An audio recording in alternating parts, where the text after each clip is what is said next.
You ever notice how the worst trades don't hurt because of the money? They hurt because of what they say about you. You broke your rule, you saw it happening in real time, and you still clicked. Then later you sit there staring at your P&L, and it's not the red number that bothers you. It's a thought you can't shake. Why do I keep doing this? And the uncomfortable part is you don't have an answer. You tell yourself you need more discipline, more patience, a better strategy, but deep down, you know that's not it because you've had good days. You followed the plan before. You know what you're supposed to do. So why does it keep falling apart? This is where most traders hear the same advice over and over. Journal your trades. And you nod because you've heard it 100 times. You've even tried it.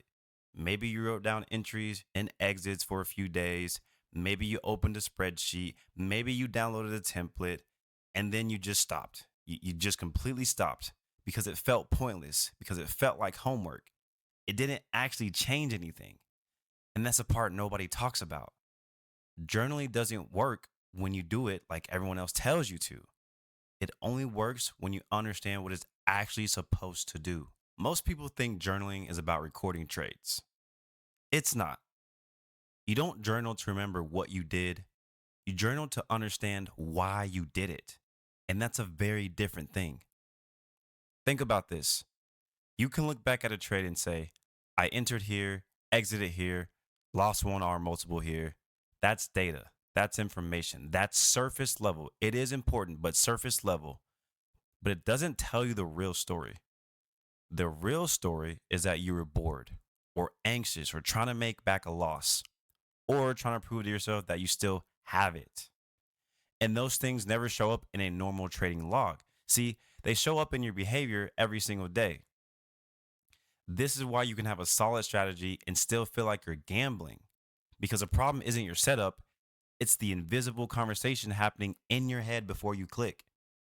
And until you start documenting that, nothing changes. A lot of traders treat journaling like a report card. Green trade, good. Red trade, bad. But your brain doesn't work like that. Your brain learns from patterns, not outcomes.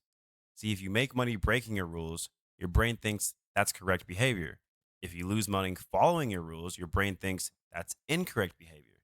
See, that's dangerous because over time you start rewarding the exact habits that will eventually blow your account up. This is where journaling done right quietly rewires your thinking. Not because you wrote numbers down, but because you forced yourself to slow down and see the pattern. You start noticing things like, I only overtrade when I'm tired. I chase moves after I scroll on social media. I size up after a green streak. I revenge trade when I feel embarrassed. Now you're just not looking at trades. See, you're looking at yourself. And that's where the shift happens. There's a strange calm that comes when you can predict your own mistakes before they happen. You start to see the warning signs, you feel the impulse before they click, and instead of being surprised by another bad decision, you catch it forming. And that doesn't come from discipline, that comes from awareness. And awareness only comes from reflection. This is why journaling isn't just a trading tool, it's a literal psychological tool that happens to improve trading. Because the market doesn't change, your strategy doesn't change. The only variable that keeps changing is you. Your mood, your energy, your confidence, your ego, your stress. And if you never record these things, you'll keep thinking the problem is technical when it's actually emotional. Now, the first time I realized this, I went back and read through a week of notes I had written after each session. Not numbers, just pure thoughts. And it was uncomfortable, but I saw the sentence 3 times in 5 days. I knew I shouldn't have taken this trade. I knew I shouldn't have taken this trade. And that's when it hit me. My issue wasn't knowledge. It wasn't strategy. It was execution. And execution isn't fixed by watching more videos or learning more setups. It's fixed by understanding why you ignore your own rules. That's the part journaling exposes. Not in a harsh way, but in a very honest, calm way. You start to see that you're not broken, you're just patterned. Once you see the pattern, you stop trying to be more disciplined. You start building systems that protect you from yourself. You realize you don't need willpower, you need structure. You start doing simple things like writing down the exact confluences required before you're allowed to enter a trade. You start measuring trades in R multiples instead of dollars. So your ego stops reacting to money and starts reacting to process. You start reviewing not just what you traded, but how you felt before, during, and after the trade. And slowly, your trading becomes less emotional. Less emotional, not because you forced yourself to feel differently, but because you created distance between impulse and action. The distance is where consistency lives. And this is why a lot of traders quit journaling too early. See, they expect it to show them how to win more, but what it actually shows you first is how you lose.